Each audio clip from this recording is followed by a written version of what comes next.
Boa tarde a todas as pessoas. Primeiramente, queria parabenizar a iniciativa da parceria entre a Secretaria de Educação e a Secretaria de Saúde, principalmente a Gerência de Saúde Mental e a Gerência de Educação Especial, por esse trabalho, de conjunto, no sentido de a gente poder estar partilhando aqui temáticas importantes para a nossa rede e podemos acessar também as pessoas, tanto os trabalhadores como as famílias que a gente cuida e atende, né? Então, queria parabenizar, essa iniciativa e dizer o quanto estou grata pelo convite para estar aqui hoje falando um pouco, desse lugar da saúde mental, né? Mas queria também dizer para vocês exatamente de que lugar falo, né? Eu sou psicóloga, sou psicopedagoga clínica e psicanalista. Atendo no meu consultório particular e também no CAPS Isaldo Rocha, que é um CAPS que atende crianças e adolescentes com gravidade psíquica, e persistente, e que a gente traz uma experiência, de bastante tempo, Esse ano nós fizemos 15 anos de serviço, Estamos adolescentes agora. Então, de um tempo de experiência na saúde mental, é desse lugar que eu vou poder estar falando com vocês sobre essa temática de hoje. Me propus a falar um pouco em forma de diálogo e de conversa, sobre esse desafio, que é estar no confinamento, e como é que a gente pode estar lidando com as questões familiares. Então, queria começar com vocês nessa conversa a partir de 4 pontos que eu acho essencial.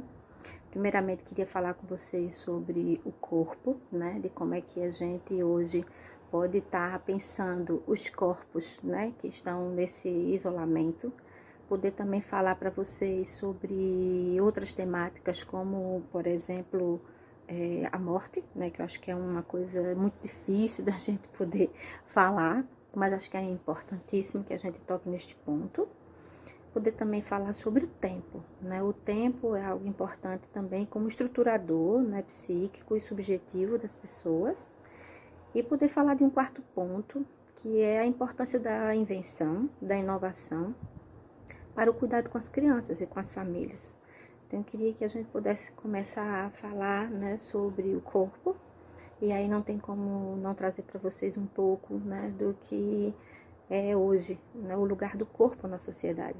É preciso que a gente fale disso para entender um pouquinho esse momento que a gente está vivendo, Nós vivemos numa sociedade consumista, num sistema capitalista que impõe, como imperativo de prazer imediato, onde as pessoas estão refém, de um modelo de trânsito com o corpo de um excesso muito grande, seja ele, por movimento, seja ele no pensamento, seja ele na construção, de trabalho diário e excessivo. Então, a gente tem uma sociedade de excessos, Isso não é à toa, porque um sistema capitalista, para funcionar, precisa que as pessoas produzam e produzam muito. Então, elas precisam estar o tempo todo nessa posição de producência, fazendo tudo para produzir mais e mais, Então, isso é algo que impede, do sujeito também parar para olhar para si, para olhar para o próprio corpo,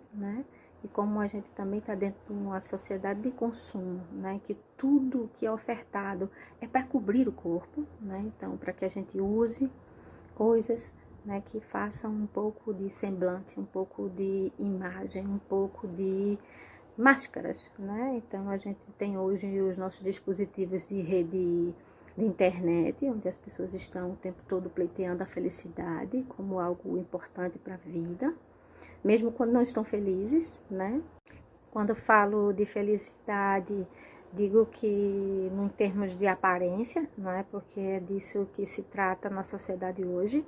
As pessoas tentam apresentar-se, felizes o tempo todo, como se fosse uma exigência natural, Na verdade, a estruturação subjetiva exige que a gente possa também enfrentar momentos nossos de tristeza, de ócio, de momentos de alegria, mas também de momentos de solidão, Esses são sentimentos naturais e que a gente termina nesse frenesi, nessa exigência de excessos e de carreira, faz com que a gente possa não olhar para isso, E botar algo no lugar.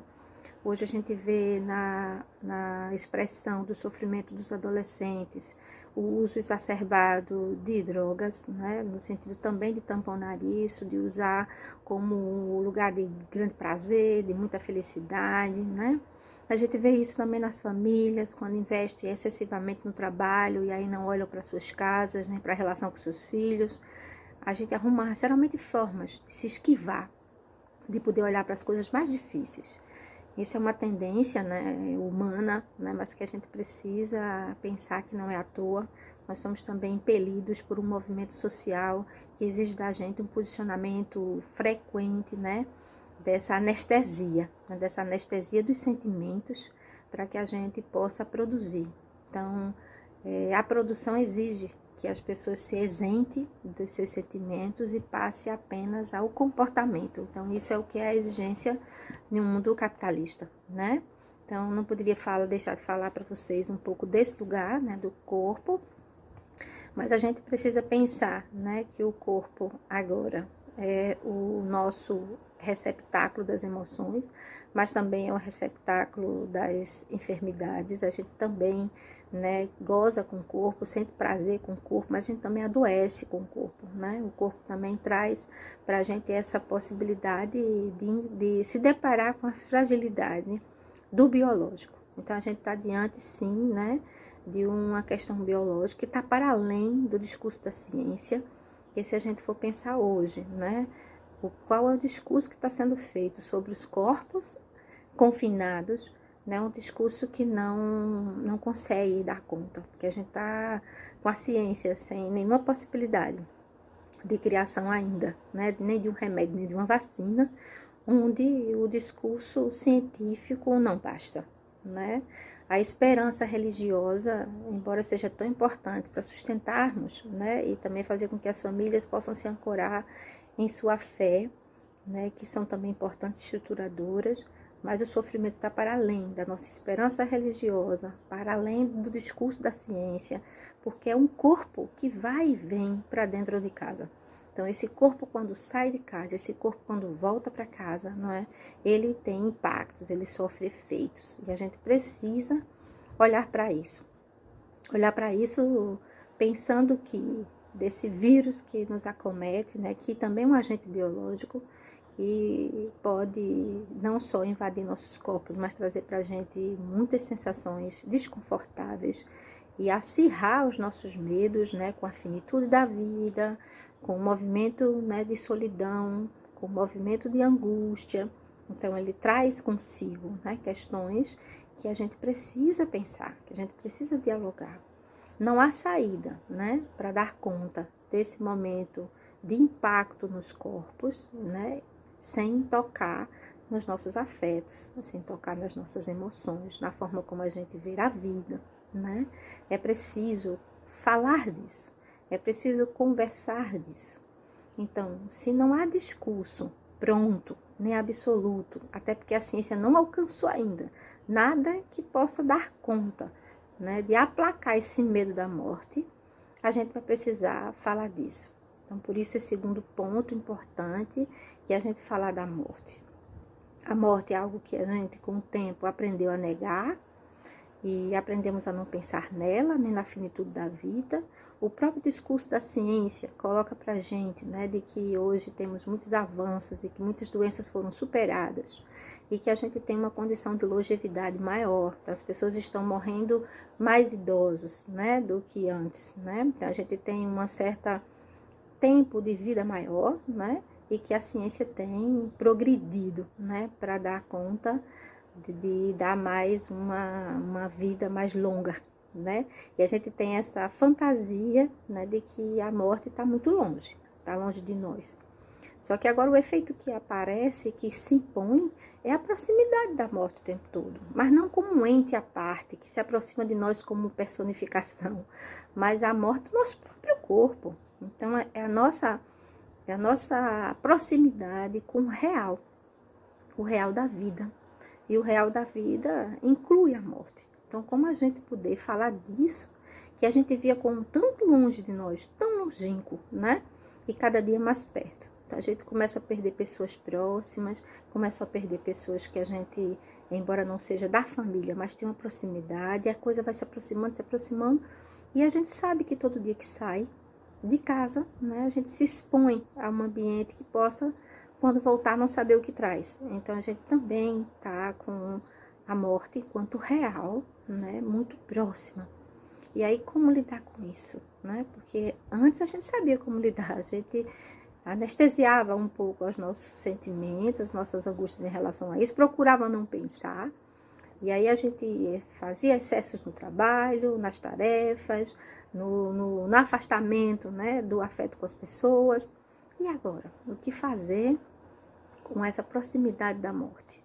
O que dizer sobre ela, né, se nem a ciência pode dizer sobre, né? Então, a gente precisa, então, falar sobre isso. Como trazer esse assunto para dentro das nossas casas? Como poder falar da morte dentro do espaço familiar? Então, a gente vê os noticiários, a gente vê as proximidades, até na nossa rua onde moramos, né? Casos vão surgindo, as pessoas vão indo, e a gente vai apenas se assustando com isso, mas não produz espaços para dialogar sobre esse assunto. Então, é importante a gente abrir esse espaço com os filhos, abrir esse espaço com os familiares. É preciso falar disso, dentro do possível para cada um, mas pensando que, como princípio estruturador, para que a gente possa ficar bem, a gente precisa falar também do que nos deixa angustiado, né? Então, como falar disso? Se a gente não consegue falar disso com as famílias, procura um serviço, né? Procura uma unidade de saúde, procura um profissional de saúde para poder falar disso que está tão difícil dizer. Mas é preciso arrumar e produzir espaços para falar disso. Daí a importância do CAPS, como uma unidade de saúde mental, que está disposta também a escutar, né, esse lugar de angústia, desse enfrentamento do real da morte. Então, as crianças e os adolescentes, eles também precisam falar disso, né, porque eles também estão perdendo pessoas que amam, e é preciso que as famílias possam abrir espaço para conversar sobre isso. E se não há essa possibilidade, se está tão difícil, pode pedir ajuda, né? É encontrar um pouco desse alento, né, na fala com outro profissional. Hoje temos vários links de profissionais disponíveis para escuta nesse momento, né, de forma gratuita. Os CAPs também têm o teleatendimento e cada turno tem um profissional para atender as famílias que tenham crianças e adolescentes e estão passando por esse momento de grande dificuldade e que estão se deparando com essa angústia diante desse real avassalador que é o real da morte. Então é preciso pedir também ajuda. Então, nesse momento, eu queria deixar aí um pouco do que é o papel do CAPS, né, de que a gente possa procurar, e todos os CAPs de Recife, inclusive os CAPs de adultos, estão com telesaúde, né, atendendo em turnos, para poder estar escutando a população. Então, é importante a gente fazer esse movimento. Mas queria falar para vocês também sobre um outro ponto, que é o tempo. O tempo da ciência não é o tempo do sujeito, né? A gente precisa imaginar que não dá para ficar apelando para um outro, né, que possa falar sobre nós, ou que possa trazer um alento. É preciso também que a gente possa criar um tempo lógico. Então, esse tempo lógico é o tempo possível para cada um, onde cada um possa se deparar com a angústia que passa, o sentimento que ele atravessa. E esse tempo, ele não é um tempo cronológico, não é o tempo do nosso relógio, é o tempo da nossa cabeça. Como é que cada um consegue falar sobre esse assunto. Precisamos respeitar o tempo das famílias, respeitar o tempo das pessoas, né, que passam por estes momentos, mas estar junto com elas. Então, o respeito ao tempo é o respeito, né, pelo processamento da informação para cada um. Mas é preciso garantir ter alguém próximo que a gente possa contar. Então, não dá para a gente ficar esperando o tempo da ciência, né? De que essa questão ainda está muito longe da gente alcançar, né? Temos aí um monte de questões sobre as medicações, sobre a vacina, sobre o que é esse vírus.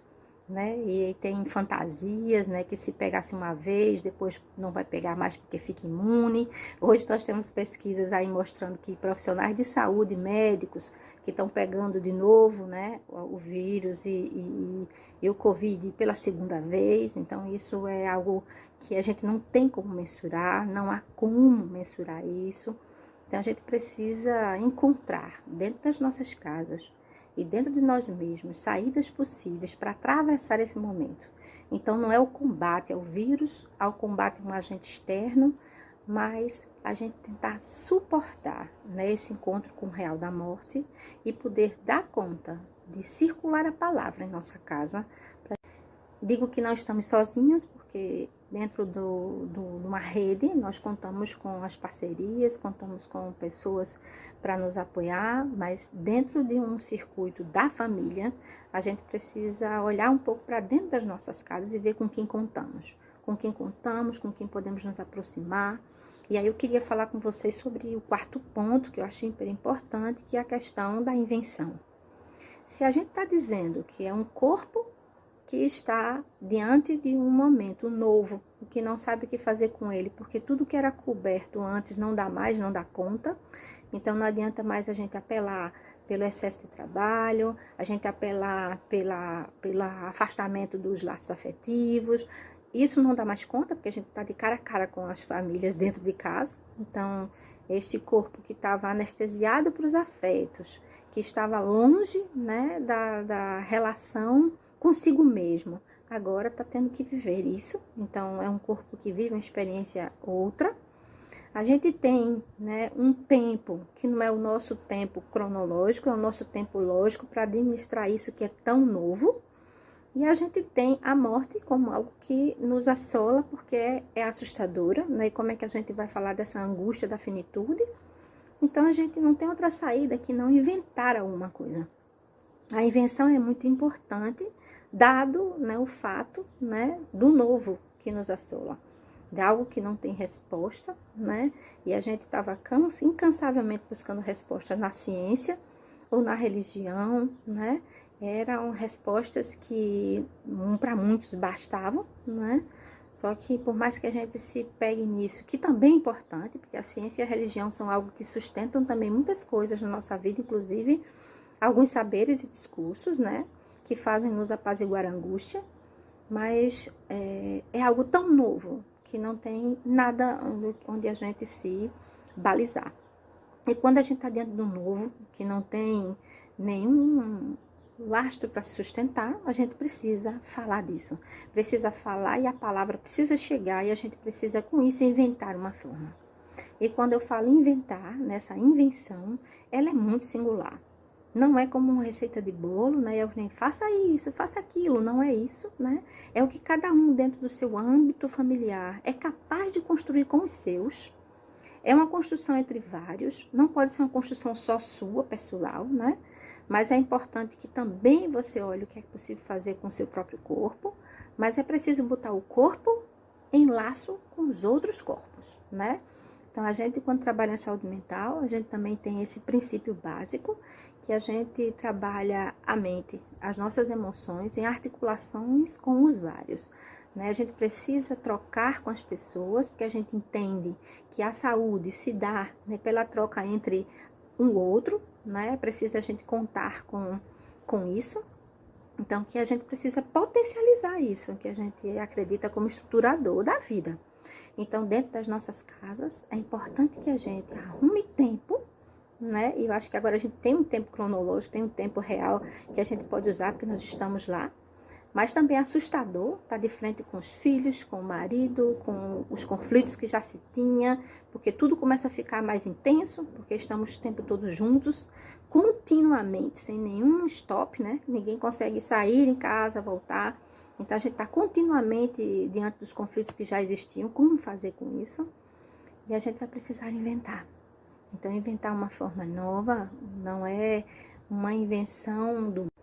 Quando falo inventar, não é, eu acho que é importante a gente entender que não é algo tão objetivo como aparece, mas é algo produzido entre as pessoas, entre o afeto trocado, entre a conversa, né, entre vários na sua casa, mas deixar que as crianças possam falar do que sentem também, poder acolher o que as crianças têm a dizer, o que os adolescentes têm a dizer, propiciar espaços para que eles possam se aproximar de vocês de um outro lugar, que não seja o lugar da tarefa, o lugar do cotidiano da casa, mas o lugar de falar de si, né?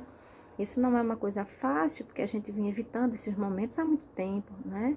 Então, acho que é tentar pensar também que a criação para uma criança pode partir pela brincadeira. A gente pode trazer o brincar como uma coisa importante, mas não esquecer que a gente precisa evitar também produzir tanto estímulo, que é isso que a gente vivenciava, né, fora do confinamento.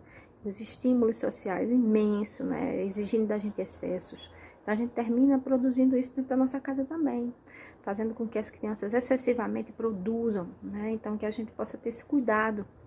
A escola tem trazido a possibilidade de fazer as tarefas em casa, de poder... A prefeitura lançou um link maravilhoso, né, que saiu no site da prefeitura, sobre jogos pedagógicos importantes para as crianças brincarem. Brincarem para também não perder o laço com a escola. São dois laços importantes que a criança precisa construir. O laço com a escola, o laço com a família, né? São laços sociais importantíssimos e educativos. E esses jogos facilitam, né? É importante que as famílias tenham acesso a esse link que a prefeitura disponibilizou, né? Para que as crianças possam ter acesso aos jogos pedagógicos. Mas também é importante que a gente não pense nisso apenas como um conteúdo, mas que a gente traga para o brincar, que é tão estruturador quanto a palavra, né? Então, assim, que o trato com as crianças pode sim passar pelo brincar. E a gente imagina que pelo fato da criança estar adolescente, o adolescente, a gente brinca menos com o adolescente. Mas a gente precisa talvez instituir alguns espaços de brincar com os seus jovens também. E o brincar não necessariamente exige uma coisa específica, mas o que é que eles gostariam de fazer juntos, né? Então, a gente pode brincar na cozinha, a gente pode brincar também num filme, a gente pode brincar num jogo. Tem várias formas de brincar. O que a gente precisa entender também é que não dá para ocupar todo o tempo das crianças e dos jovens com entretenimento, né? Só o entretenimento não é algo que sustente o diálogo. O entretenimento, ao contrário, né? Faz com que a gente possa, como bem o nome diz, se entreter com outras coisas e a gente continua no movimento e não falar sobre o que sente. Então, ter cuidado, que o entretenimento é importante, porque a gente não pode ficar também sem sentir prazer com certas coisas, sentir um pouco mais leve, mas precisamos abrir espaço também para falar das coisas mais difíceis, né?